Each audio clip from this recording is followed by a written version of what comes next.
Hakim yang berperilaku seperti demikian. Fakta persidangan, hakim pun memberi penilaian soal tangis Jessica di persidangan. Zat-zat lain kan? Iya, tapi masalahnya sebagai dokter Nggak ada forensik, tapi.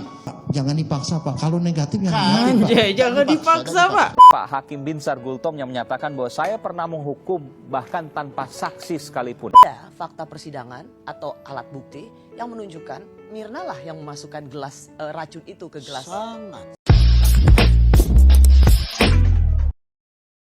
Halo guys, kembali lagi di channel FKR Project yang selalu memberi kalian konten-konten yang menarik dan aktual tentang kasus-kasus yang lagi viral maupun sedang trending tentunya di channel ini. Dan kita bakal ngebahas konten tersebut secara objektif ya, dari berbagai sudut pandang. Dan buat teman-teman yang baru mampir ke channel ini, jangan lupa guys, bantu gue dulu dengan klik tombol subscribe-nya. Yang udah klik tombol subscribe, gue ucapin banyak-banyak terima kasih. Yang belum subscribe, buruan subscribe. Tapi jangan lupa juga like, komen, dan klik tombol loncengnya. Oke, hari ini gue pengen ngebahas Dr. Bista Mugroto atau yang lebih terkenal dengan Hakim Jessica ya. Dia salah satu hakimnya Jessica yang dicurigai dan bahkan dia sekarang dilaporin. Tugas gue adalah mencari data diri dia, adalah siapa dia sebenarnya dan jejak digital apa yang bakal kita dapetin tentang dia. Kenapa dia sampai dilaporin oleh para advokat tim Otto Hasibuan? Emang sepatal apa dia? Mari kita bahas di channel ini. Let's go!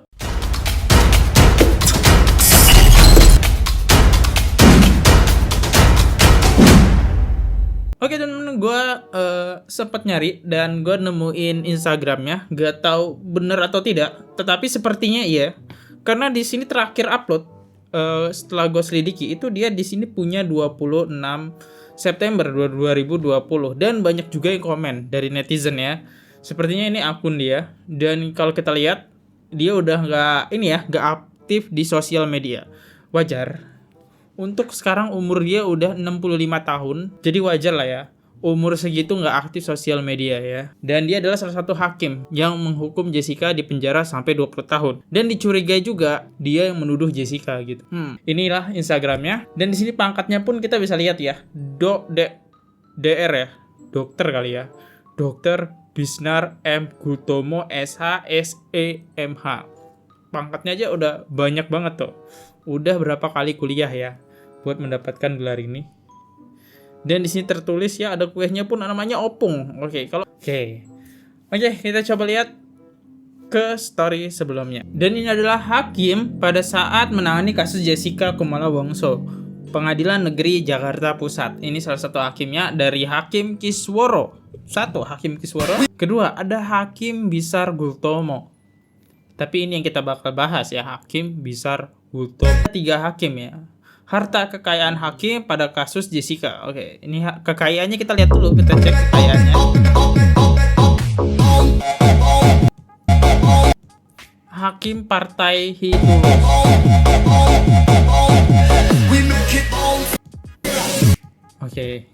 Oke, harta kekayaan Binsar Gultomo. Kita coba baca data-data di sini. Binsar Gultomo mempunyai total harta kekayaan 5.738.808.609.000 ya. Jadi dia punya harta kekayaan 5 miliar. Harta kekayaan itu sebagian besar disumbangkan oleh aset berupa tanah dan bangunan. Tanah dan bangunan milik Binsar Gultomo itu mencapai 3,7 miliar. Mempunyai alat transportasi dan mesin senilai lebih dari 1 miliar. Oke, jadi harta 5 miliar 700 juta tadi itu dibagi-bagi ya. Oke, kekayaannya masih oke aja lah ya. Tapi banyak juga sih 5 miliar ya. Negara kita tuh kaya-kaya sebenarnya. Hakim aja mempunyai uang 5 miliar. Satu hakim, bayangin ya. Oke, ini data yang gue dapat. Oke, kita coba masuk ke persidangan Jessica sekarang ya. Di sini tertulis, Hakim desak Jessica. Jelaskan siapa yang takut cyanida. Oke. Kita lihat pendapat hakimnya. Kalau memang bukan saudara yang memasukkan sesuatu di kopi itu, lalu siapakah menurut saudara yang mencemari atau memasukkan sesuatu zat kimia di kopi itu? Silakan jawab dulu. Saya tidak tahu yang mulia. Saya beneran tidak tahu Agak siapa. keras suaranya. Saya tidak tahu yang mulia. Makanya kalau tidak tahu bagaimana ya? Ini yang aneh hakimnya loh guys. Kok malah nanya balik gitu. Terus Ya itulah yang menjadi Aneh sih renungan ini. kita sekarang ya. Jadi di sini tidak ada unsur pemaksaan terhadap saudara untuk menjawab yang sesungguhnya. Tetapi itulah permintaan kami tadi, ingin jawaban saudara jujur itu ya jangan fiktif, tapi betul-betul apa yang terjadi, yang dilakukan. Seperti itulah yang saudara katakan kepada kami. Jadi tidak tahu. Yang saya tahu dengan jelas saya tidak menaruh apa-apa di kopi Mirna. Kalau yang lainnya itu saya tidak tahu, Yang Mulia. kita bisa lihat ya dari pendapat hakim tersebut, kebingungan ya siapa pelakunya, dan anehnya menanyakan Jessica siapa pelakunya. Kalau udah tahu pelakunya maka bukan Jessica yang tertuduh ya harusnya. Aduh, oke. Pertanyaannya aneh sih. Oke, ini video yang ke-1. Video yang kedua, persekongkolan tergoblok Hakim Binsar Gultomo dan jaksa penuntut umum. Gak ada sianida, malah air mata yang dibahas. Apa hubungannya dengan air mata sama bayaran Pak Oto juga? Gobloknya persidangan Jessica. Oke, dikatain goblok gitu ya. Goblok. Oke, coba dengerin kata hakim. Majelis hakim menilai apakah itu sungguh tulus atau tidak. Binsar. Namun majelis hakim memandang bahwa tangisan tersebut tidak murni, tidak tulus dari hati nurani yang mendalam. Tangisan itu hanya sandiwara sesuai kepribadian terdakwa yang sudah diketahui selama proses persidangan. Kok aneh? Kan yang dicari barang bukti kok jadi Jessica nangis dipertimbangkan di sini? Ini gue baru nonton sih teman-teman. Kok aneh? Terus lanjut. Mengapa replik jaksa penuntut umum malah membahas air mata terdakwa dan bukan membahas substansi perkara? Mengapa jaksa penuntut umum membahas bahwa kami tidak dibayar? Mantap. Apakah hal ini merupakan substansi perkara? Bukan. Dan apakah hal itu pernah kami sampaikan dalam persidangan ini? Tentu tidak pernah. Lantas Majelis hakim Oke, itu diprotes sama Oto Hasibuan ya. Videonya yang mana bang? Yang nangis-nangis bang? Oke, kita coba gua cari datanya ya. Set. Hakim menilai tangisan Jessica hanya sandiwari. Detik-detik Pak Oto menguatkan Jessica. Nah ini ya. Harus melewati pengunjung yang menghujat saya pembunuh benar. Selain sejumlah fakta persidangan, hakim pun memberi Ini penilaian nangisnya soal ya. tangis Jessica di persidangan. Majelis hakim menilai apakah itu sungguh tulus atau tidak. Namun majelis hakim memandang bahwa tangisan tersebut tidak murni, tidak tulus dari hati nurani yang mendalam. Tangisannya yang tadi teman-teman yang di awal. Tangisan itu hanya sandiwara sesuai kepribadian terdakwa yang sudah diketahui selama proses persidangan. Oh, ini tangisan yang tulus Tentu tuh kayak mendapat gini. perhatian penuh dari keluarga Wayan Mirna Salihin. Terdakwa Jessica Kumalo Wongso, saya ke Bu Sianti dulu. Ibu memaafkan Jessica? Saya memaafkan, tapi hukum tetap berjalan. Jadi maaf tetap diberikan oleh Ibu Sianti? Ya, betul. Sandy? Ya mungkin kalau mama aku pemaaf, ya kalau aku personally, aku mungkin enggak. Tapi in time mungkin aku bisa. Tunggu, aku perlu waktu kalau aku kayaknya. Tapi untuk hari ini, untuk saat ini Sandy belum bisa memaafkan? Belum bisa. Oh iya ya. Ngomong-ngomong BTW nih, mamanya Jessica itu mamanya Mirna jarang tersorot kamera ya. Dan tiba-tiba dia tersorot nih. Dan dia kayaknya mengenal Mirna ya mungkin terkenal baik kali ya. Sampai mamanya Mirna sendiri ya udah maafin Jessica gitu. Tadi tangisan yang awal tadi ya teman-teman yang dibilang apa nggak tulus, aneh sih emang. Terus ini nangis lagi ya. Kasus pembunuhan Wayan Mirna Salihin memasuki babak baru. Jessica dan tim kuasa hukumnya memilih upaya banding. Tim Liputan Kompas TV. Oh, gila, gue terharu sih lihat yang terakhir karena kita tahu sendiri dong Pak Oto bayarannya cuma pisang goreng gitu ya, bayarannya cuma pisang goreng nggak pakai duit, dan kita bisa lihat Pak Oto tulus banget gitu ya, dan dia juga ngebela kok bisa gitu cuma dari tangisan dinilai, padahal nggak ada sangkut pautnya. Apa hubungannya kopi sianida dengan Jessica nangis? Yang itu menandakan sebenarnya itu hakim di situ benar-benar menuduh gitu ya, menuduh Jessica gitu karena nggak ada barang bukti, tangisan yang jadi barang bukti. Kan agak aneh. Kok gitu sih? Oke, kita lanjut next. Oke, jangan dipaksa. Kalau negatif ya negatif, Pak. Oke, di sini ada momen hakim memaksakan. Oke, kita coba lihat videonya semacam gimana lagi. Tadi maksain Jessica buat nangis ya. Sekarang Dokter Jaya gimana nih? Bahwa di dalam lambung walaupun sedikit begitu itu ada racun. sianidanya 0, sekian, ya kan? Iya. Ya kan? Setuju ada di dalamnya itu zat-zat lain kan? Iya, tapi masalahnya sebagai dokter Tidak ada forensik. tapi, ada zat lain. Begini Pak, seorang dokter forensik bilang dia keracunan sianida kalau ada di hati dan organ dalam Pak, bukan di lambung Pak. Kita sudah mengatakan tadi, bisakah dideteksi ya orang sudah lama meninggal, di darah ada sianida atau di otak atau di jantung atau di urin dan hati, bisa dideteksi lewat sesuatu alat. Bisa Pak. Alat apa itu? Itu tanya ke ahli kimia Pak, bukan saya Pak. Saya bukan Tapi ahli bisa lab. ya? Iya. Nanti ada ahli kimia forensik. Tapi kalau Pak, orang sudah lebih dahulu meninggal, ya itu tidak akan bisa dideteksi. Makanya ada hasilnya negatif kan? Pak, jangan dipaksa Pak. Kalau negatif ya Kan, negatif, Pak. Anjay, jangan dipaksa, Pak. Jawaban saudara tinggal saya tidak bisa menjawab. Justru Pak ya begini Pak, justru penghormatan saya yang sangat luar biasa pada rekan-rekan puslapor. Mereka jujur, negatif dibilang negatif Pak. Ya kita mesti hargai itu. Tapi kalau sebagai dokter forensik kalau bilang itu negatif di hati negatif ya negatif Pak. Justru karena saya mempercayai mereka maka saya bilang kalau itu negatif berarti bukan cyanida. Yang lain apa? Saya tidak tahu Pak. Gokil ya.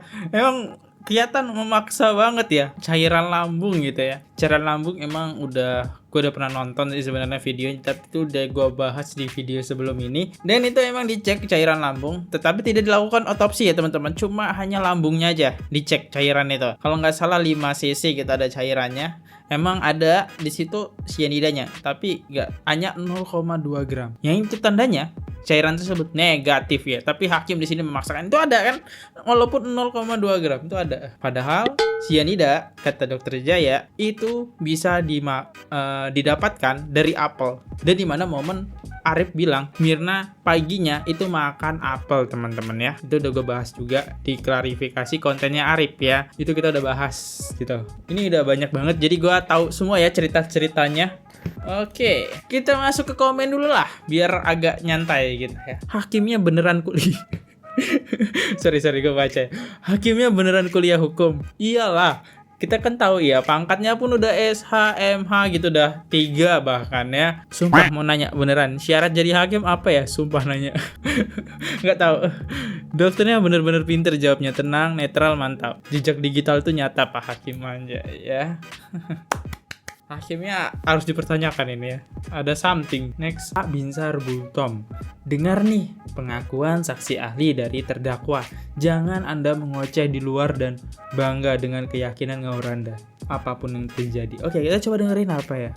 Apapun yang terjadi saya akan ngomong seperti itu karena kalau saya ngomong ngaco, saya melanggar sumpah dokter. Saya melanggar sumpah saya waktu di pengadilan, waktu bersumpah di pengadilan. Dan satu, saya ditonton oleh sejawat saya, murid-murid saya yang saya ajarkan seperti itu. Kalau saya melanggar itu kan mereka tahu, dokter saya bohong. Kadang-kadang Tuhan punya maksud. Kalau saya dikasih kasus itu, berarti Tuhan mau pakai saya untuk mengatakan sesuatu yang benar tentang kasus itu. Udah itu aja, ya kan? Saya cuma bikin gitu ya. Mungkin ada tujuannya saya disuruh dapetin kasus itu ya supaya saya ngomong sesuatu yang benar gitu loh. Jadi mirip kayak Otto ya, tulus gitu ya. Dia bener gitu. Bahkan Otto pun bilang kalau Jessica salah ya dia salah. Gua nggak bakal ngebela kata Pak Otto. Di sini nggak ada bukti, nggak ada CCTV. Nanti lah Binsar Gultom ini bakal ngomong seperti itu ya. Nggak ada CCTV, nggak ada bukti, tapi dia bisa menganggap itu salah. Next. Oke, jadi di sini ada momen hakim bicara putusan kopi sianida. Oke, jadi dia yang nentuin Jessica bakal dihukum 20 tahun penjara. Kita dengerin tentang pendapat dia. Ini kan diwawancara nih. Pak Binsar, soal putusan 20 tahun penjara terhadap Jessica Wongso ini banyak sekali kontroversinya. Dinilai saksi fakta oleh penasihat hukum, saksi fakta, ahli yang dihadirkan di kesampingan begitu saja. Begitu pula ada pertimbangan-pertimbangan hukum. Ya, disampingkan dan ya. pertimbangan di luar hukum bahkan. Yang di luar dari fakta-fakta persidangan. Pak Binsar melihatnya seperti apa? Ya, terima kasih ya. Seru nih. Jadi karena perkara ini sudah diputus oleh majelis hakim, maka apapun isi daripada putusan kami tersebut, karena sudah ada di dalam pertimbangan kami secara lengkap, dan untuk menjawab pertanyaan daripada Kompas TV ini nanti akan segera kita sampaikan. Termasuk soal pertimbangan-pertimbangan di dalamnya. Oh iya, betul. Pertimbangan hukum atau non-hukum, misalnya yang saat ini ramai diperbincangkan adalah soal kenapa air mata Jessica juga dibahas dalam putusan. Itu Pak Binsar Iya, tidak itu sudah tidak mengomentari. perlu. Nanti kan tinggal dibaca putusan kami, ya. Dan nanti untuk lebih lengkapnya, humas kami akan memberikan penjelasan untuk itu. Cemana wak ini? Anda hakimnya kok gak berani ngejawab. Jadi inti wawancara ini cuma nanya tapi gak dijawab ya teman-teman. Agak nyebelin gitu ya, gak dijawab gitu ya. Bisa-bisanya gitu. Yang pertama, banyak saksi yang kayak saksi CCTV segala macam itu tidak dihadirkan ke sana. Oke, yang kedua, nangisan Jessica itu tidak dianggap. Yang ketiga, ya udahlah, kita lanjut aja next. Gue lupa.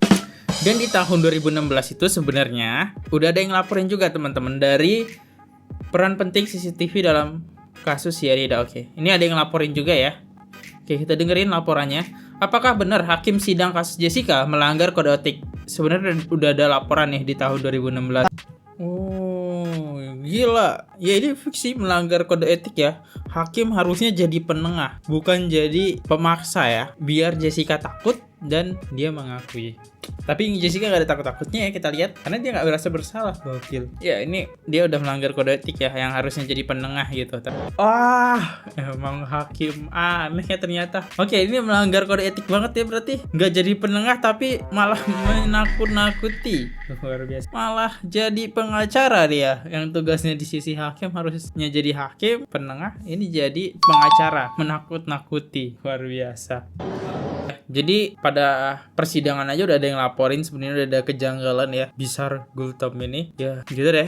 Akhirnya, tapi ini kayaknya nggak diganti ya, hakimnya masih tetap Binsar Gultom yang ditandakan bahwa di tahun 2016 itu nggak digubris gitu ya. Luar biasa. Next. Hakim Binsar kasus Jessica. Oke. Di sini dia klarifikasi nih di berita. Oke, kita dengerin. Dan sudah terkait dengan laporan kuasa hukum terdakwa Jessica Kumala Wongso atas tuduhan pelanggaran kode etik yang dilakukan Hakim Binsar Gultom dalam persidangan kasusnya. Ya, tadi dilaporin ya. Tersambung langsung bersama kami Hakim Binsar Gultom dari kediamannya di Depok, Jawa Barat. Bahwa Bapak telah dilaporkan oleh tim kuasa hukum Jessica Wongso di Komisi Yudisial. Bapak antara lain berbicara kasar, menghina penasihat hukum, mengarahkan saksi-saksi, melanggar hukum acara, menyatakan pendapat secara terbuka tentang fakta persidangan yang sedang berjalan, sehingga dapat merugikan klien mereka, Jessica Kumala Wongso. Dokter Jaya pun dipaksa. Jawab Pak. Baik. Terima kasih Bapak. Oke. Apa yang dipertanyakan oleh Bapak tadi itu sama sekali tidak benar dan tidak berdasar. Tidak benar, tidak berdasar. Hal utama saya mau mengatakan ya, hentikan ya polemik tentang masalah ini. Jangan sampai menggeser ya satu persoalan lain, karena kita sekarang lagi sedang fokus menyelesaikan perkara ini tuntas secara adil ya, tanpa memihak kepada siapapun. Kedua, ketika terjadi pembuktian daripada jaksa, ini dibantah habis-habisan, seperti itu bukti kopi cyanida botol ya yang di gelas. Iyalah dibantah, nggak ada CCTV. Sampai akhirnya ketua majelis mengetuk palu agar menghentikan itu. Terus berkesinambungan lagi ya, ketika ada satu rekonstruksi ya kami buat di persidangan, karena secara spontan memang kami ingin untuk mengetahui bagaimana sih sesungguhnya perjalanan perkara itu, karena waktu itu CCTV belum jalan. Jadi ketika saya di situ mengatakan hati-hati, jangan bohong, saudara terdakwa, di mana sesungguhnya letak duduknya, kan begitu. Nah, sempat dia mau duduk yang tidak sesuai menurut keyakinan kami. Ini ada saksi di sini, di mana sesungguhnya, jangan bohong. Nah, ternyata di situ dia menurut yang kami baca di berbagai media, katanya dia nangis. Nangis. Loh, kami baru tahu kalau dia nangis. Selama ini nggak pernah dia nangis. Selalu menunjukkan raut wajah yang begitu Saya potong sebentar, mohon maaf, bahkan Pak ketawa Hakim. kan begitu. Oke, dipotong nih, dipotong. Saya potong, Dipotong, mohon maaf, Pak dipotong. Hakim. Pada waktu itu, Jujur sih, ini bertele-tele. Untung dipotong ya. Oke, kita coba dengerin potongannya apa nih. Ini bertele-tele banget, guys. iya, saya mohon Siap. maaf, saya potong, Oke, mohon maaf, dipotong. Pak Hakim. Akhirnya- pada waktu itu yang kami terima informasinya adalah Jessica menangis karena pernyataan Pak Hakim Binsar Gultom yang menyatakan bahwa saya pernah menghukum bahkan tanpa saksi sekalipun. Dan di situ kemudian Jessica merasa tersudut dan tim kuasa hukum Betul. Jessica merasa bahwa Terima kasih. Hakim Binsar Gultom telah menyudutkan pihak mereka. Iya, nah ini ya. Apa nih jawabannya nih? Jawaban ini. Saya akan menjawab itu Silakan, secara gamblang. Ketika itu karena penasihat hukum Otto Hasibuan Betul? menyimpulkan satu pernyataan setelah ditanya beberapa saksi dari petugas Olivier, apakah saudara lihat Jessica menaruh sianida di kopi Mirna? Satu-satu ditanya. Karena semua tidak ada yang melihat, kan begitu. Lalu akhirnya dia menyimpulkan sendiri. Lah kalau begitu dicatat itu panitera pengganti bahwa ini tidak ada satupun saksi yang melihat dan mengetahui bahwa sianida dimasukkan di gelas ya. Nah dari situ saya juga memang terpancing reaksi terjadi. Kami juga pernah menyidangkan perkara Anwar yang kabur dari LP Salemba itu di bawah 12 tahun. Ya kan begitu. Jadi tidak ada satupun saksi yang melihatnya, tapi ada korban. Jadi akhirnya kami menghukum seumur hidup. Nah, jadi itu adalah reaksi daripada perkataan dia. Itu hanya sekedar perbandingan, tetapi kami tidak pernah menyimpulkan. Kalau dia yang menyimpulkan, itu urusan dia, kan begitu. Apa gunanya persidangan kalau bisa dituduh tanpa saksi gitu ya? Tanpa bukti. Luar biasa hakim kita satu ini ya. Gue agak ngeri sih sebenarnya ngerosting ini. Semoga gue aman ya teman-teman. Nah, berlanjut demi berlanjut. Setelah sudah mulai kesaksian ahli, ya, hingga ke CCTV, mulailah muncul berbagai kontroversi yang luar biasa, debat pun terjadi seperti debat kusir, ya. Kadang-kadang kami juga dipotong cara berbicara. Jadi jelas dong, karena itu keadaan darurat, spontan terpaksa kita menyela, bukan saudara yang menyela kami yang bisa memotong pembicaraan saudara karena tidak boleh diatur hakim dalam hal ini. Saya bilang waktu itu di sana kan itu. Nah, jadi dari situlah akhirnya ada ketegangan demi ketegangan. Akhirnya singkat kata CCTV video tidak diakui kebenarannya. Kemudian kesaksian daripada ahli itu juga dibantah habis-habisan tidak diakui. Nah, sekarang muncul lagi ide. Dia pernah membuat suatu rumor, ataukah rumor atau benar, katanya suami daripada si Mirna, yaitu si Arif, menyuap si Rangga peracik kopi itu. Iya. 140 juta. Oke, benar-benar. Jadi si Rangga diduga menyuap si Rangga ya. Dan itu ada saksinya, tapi itu nggak dihadirkan ke persidangan. Oke, kenapa orang yang ngomong itu tidak dihadirkan persidangan? Itu udah gue bahas di kontennya Arif ya. Yang belum nonton silahkan nonton, itu udah banyak loh yang nonton ya Arif. Terus? Nah, saya tantang waktu itu.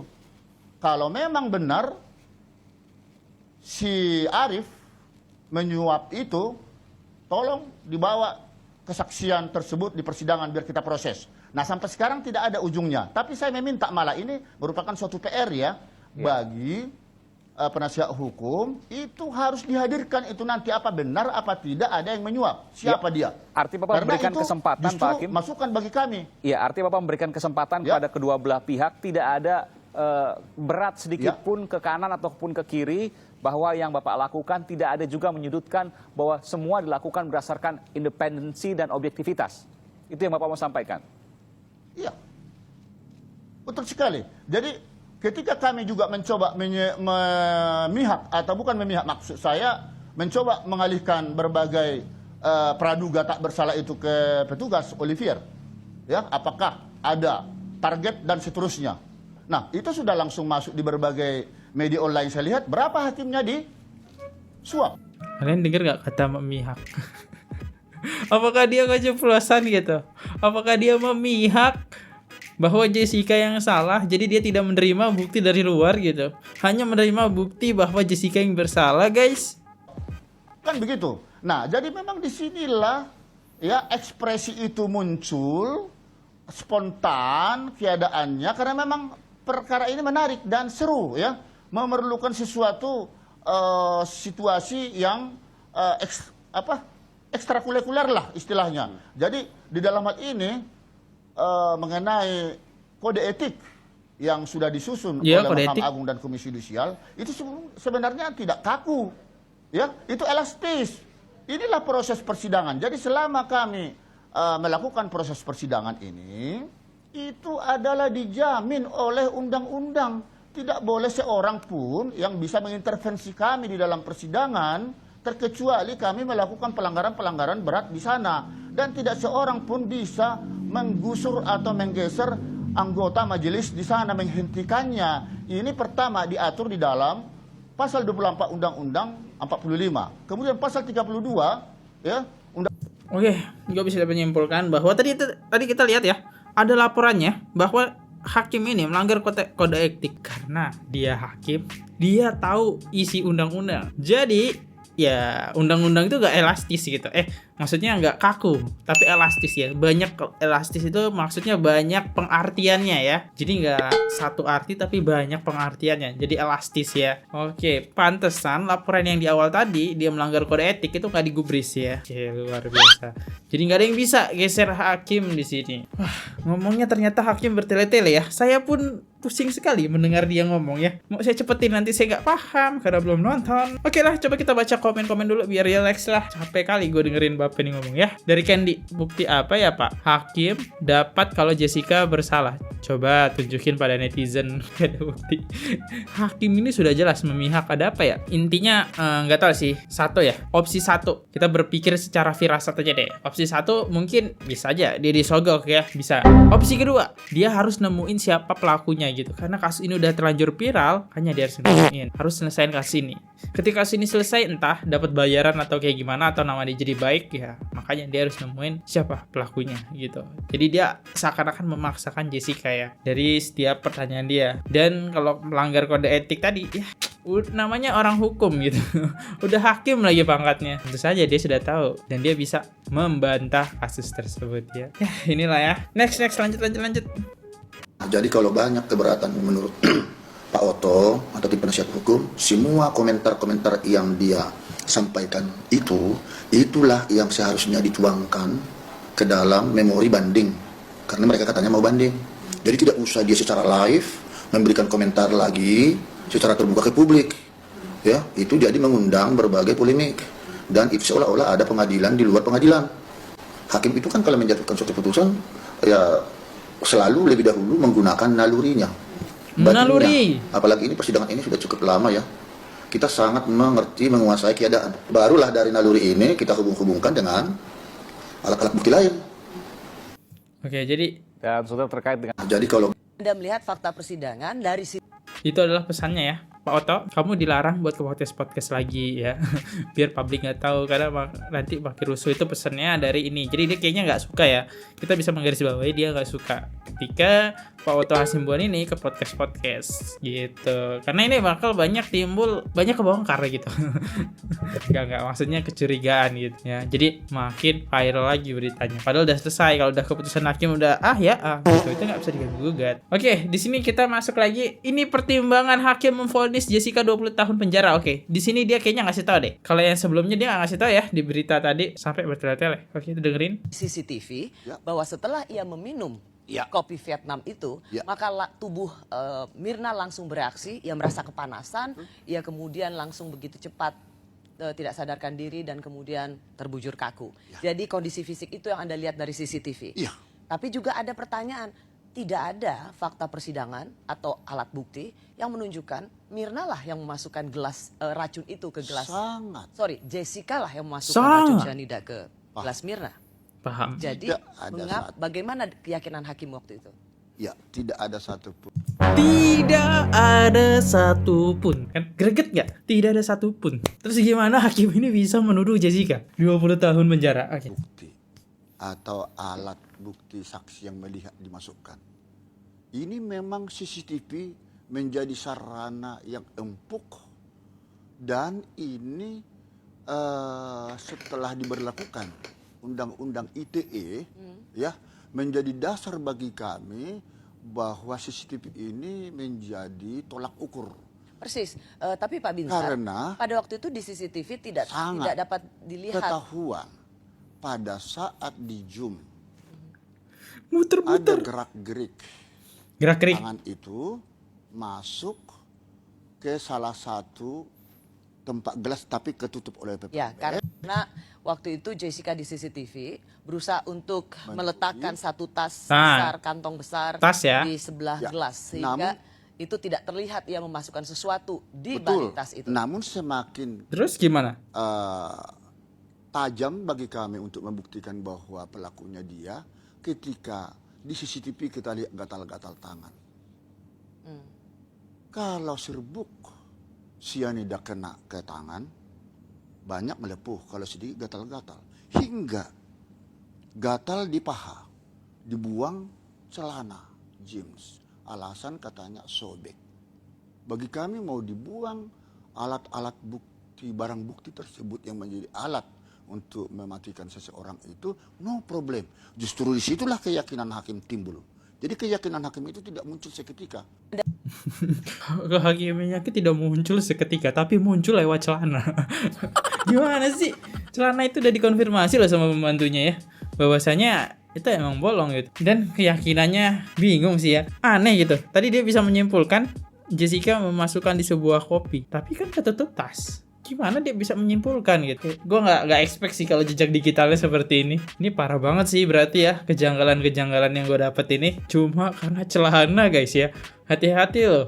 Celana Anda dibuang, Anda bisa ketangkep. Next. Ternyata hakim kasus Jessica lebih percaya ahli dari jaksa daripada ahli dari Australia. Oke. Kenapa Pak Hakim percaya 0,2 mg cyanida bisa menyebabkan kematian? Hadirkan dalam persidangan itu punya dua keterangan yang berbeda. Betul.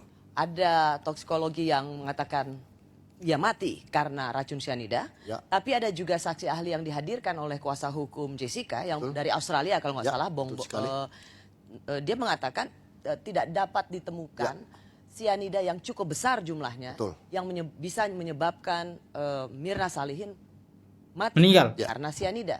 Bagaimana hakim bisa memutuskan bahwa keterangan ahli seperti inilah yang diyakini oleh hakim? Mengapa bukan keterangan saksi versi atau yang diberikan oleh tim kuasa hukum Jessica yang Anda dengar? Bahwa tidak cukup cyanida di dalam tubuh Mirna. Ini menarik. Saya jadi teringat waktu itu Prof. Bembeng Ong itu. Aduh, siapa lagi nih? Kalau hanya 0, sekian persen masuk ke rongga ditelan tidak akan mengakibatkan mati. Iya. Sementara dari salah satu pihak ahli dari polisi, dari kejaksaan. Ya, dari kejaksaan itu 0,1 sekian dapat mengakibatkan matinya seseorang. Tetapi kami selaku hakim kan punya independensi mengesampingkan mana yang lebih relevan. Kami justru masuk kepada fakta lewat CCTV. Baru cyanida itu dikocok, dikopi, ditelan, hanya hitungan detik.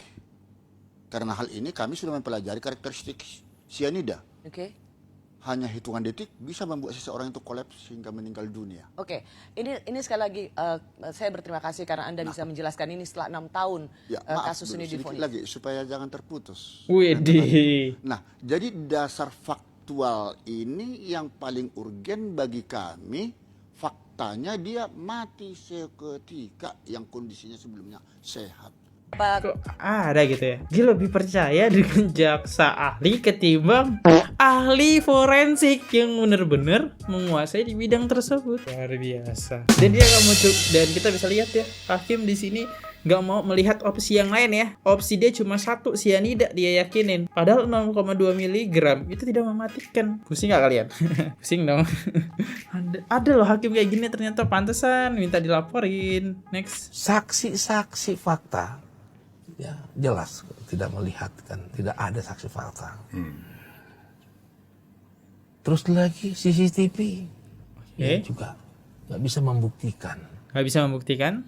Ahli kita dari ahli forensik kita, ya, yang dari luar negeri, yang dari Australia, yang dari lokal kita Indonesia juga mengatakan, Dr. Jaya udah menyampaikan semaksimal mungkin bahwa tidak ada cyanida, tidak ada dalam gelas, tidak dalam tubuh, ya kan, tidak ada yang melihat, ya kan, dikesampingkan sama majelis. Nah, sekali lagi putusan atau vonis majelis itu adalah katanya atau kita ketahui berdasarkan keyakinan hakim. Nah, kalau begitu saya bilang, mau Bang Otos saya ngomong begini, Bang, kalau begini si Jessica nggak usah didampingin penasehat hukum lah. Dari awal nggak usah aja. Pakai penasehat hukum lah. Ada ahli juga percuma kita bawain juga. Karena hakim udah nggak didengerin ke ahli kita. Nggak didengerin. Tapi ditanya.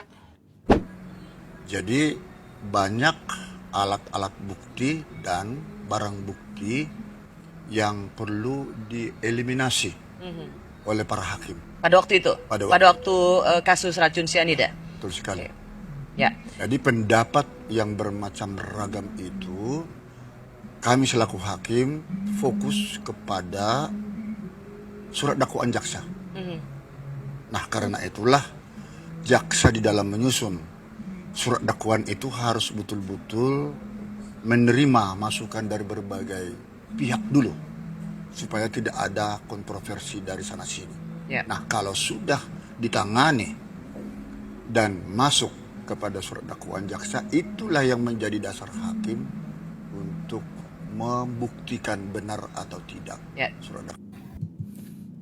Emang bener-bener dari awal dia udah menuduh Jessica, teman-teman. Itu dia bilang mau itu masukan dari ahli-ahli manapun, kita tetap patokannya jaksa. Tapi kita bakal nerima barang-barang tersebut ya. Dan ya kalau nggak penting ya dieliminasi gitu. Emang dari awal dia lebih mentingin pendapat jaksa, teman-teman. Itu udah dikonfirmasi sih sebenarnya. Buat apa diadakan persidangan kalau udah tahu gitu ya? Aneh sih hakimnya. Oke. Kita coba masuk ke tuntutan ya. Tuntutan yang terbaru sekarang. Di dalam laporan kita ke KAY ini ada 3 memang yang kita laporkan. Pertama tadi adalah di mana ini yang terbaru ya, anggota yang mengadili perkara Jessica pada saat di Pengadilan Negeri Jakarta Pusat, salah seorang itu menjadi narasumber di dalam acara Rosi di Kompas TV. Barusan nih kita nonton. Tanggal 13 Oktober tahun 2022. Di sana Hakim BG ini dengan begitu terbukanya mengomentari apa yang menjadi pertimbangan ataupun putusan yang dia buat pada perkara Jessica, seperti apa tadi yang disampaikan oleh rekan saya. Dan ini sudah diupload di YouTube pada bulan Oktober juga, dan sampai sekarang semua bisa melihatnya itu. Ya, masih ada dan ya. Kami juga mendapat beberapa masukan termasuk dari luar negeri. Kenapa ada hakim yang berperilaku seperti demikian? Apakah di Indonesia memang itu diperkenankan? Tapi kembali kita lihat seperti kode etik daripada hakim, bahwa hakim itu dilarang untuk mengomentari perkara yang sedang ditanganinya ataupun yang sudah diputus di luar daripada persidangan. Ini salah satu pelanggaran yang dilakukan. Aku baru tahu ya, ternyata hakim nggak boleh membicarakan gitu ya di saat di luar persidangan. Oke, ini laporan pertama. Oke, ini beda dari laporan 2016 ya. Ini dia bukan sih yang laporin tadi, guys. Kayaknya mirip gitu. Kayaknya ya mirip ya. Kemudian yang kedua, ada pelanggaran yang juga dia lakukan pada saat persidangan sedang berlangsung, yaitu mengenai rekonstruksi. Teman-teman media dan juga sekalian rekan-rekan saya advokat mengetahui kalau rekonstruksi itu berarti itu pengulangan yang akan dilakukan di tempat kejadian. Tapi pada waktu itu rekonstruksi itu dilakukan di pengadilan. di pengadilan dengan menghadirkan begitu banyaknya saksi-saksi, seolah-olah mengatakan itulah rekonstruksi. Kemudian pada saat itu kami sebenarnya keberatan, tapi namanya hakim kita tidak bisa untuk membantah. Pada waktu itu Pak Oto menyampaikan, tolong rekonstruksi yang ini disesuaikan dengan yang ada di CCTV. Tapi kemudian oleh hakim tersebut mengatakan, inilah yang benar, inilah yang benar. Ini kan sudah mengarahkan dan sudah memutuskan bahwa seolah-olah apa yang dilakukan oleh para saksi yang hadir pada saat itu percuma, sudah melakukan rekonstruksi yang benar. Nah, ini kan sudah berpihak, sudah berpihak. Ini juga kan yang kami laporkan. Baru yang ketiga, apa nih ketiga? Saat pemeriksaan ahli, ini ahli yang diperiksa. Pada waktu itu ditanyakan bagaimana cyanida itu masuk. Terus kemudian ahli ini menyampaikan bahwa saya itu adalah seorang ahli yang membidangi cyanida, yang memeriksa di dalam tubuh. Dokter Jaya bukan sini? Gelas.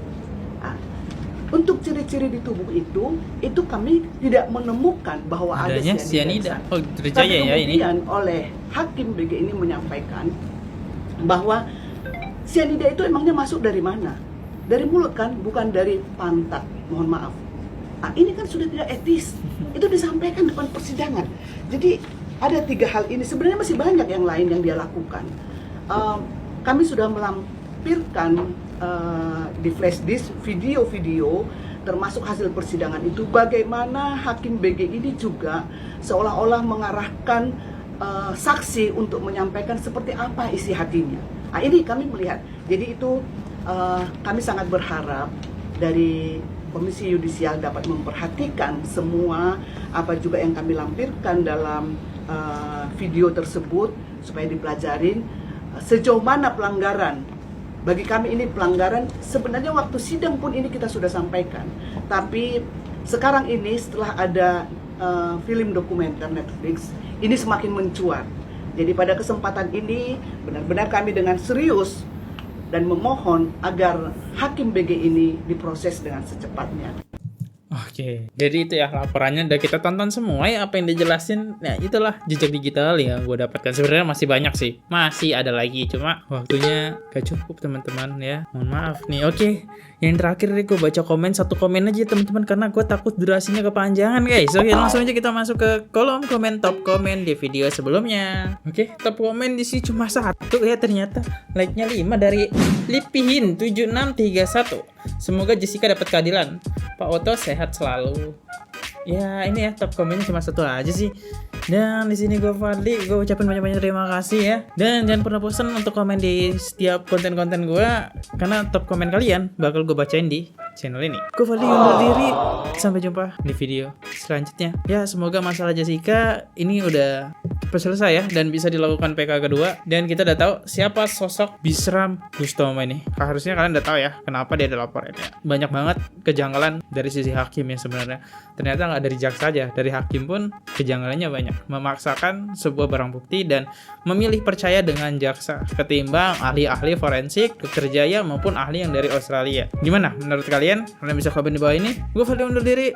Kalau ada salah kata mohon dimaafkan. Sampai jumpa di next video. See you. Goodbye. Bye-bye. Oke guys, subscribe channel FKR Project. Jangan lupa kalian subscribe channelnya FKR Project. Subscribe channel FKR Project. Hai guys, jangan lupa untuk subscribe FKR Project.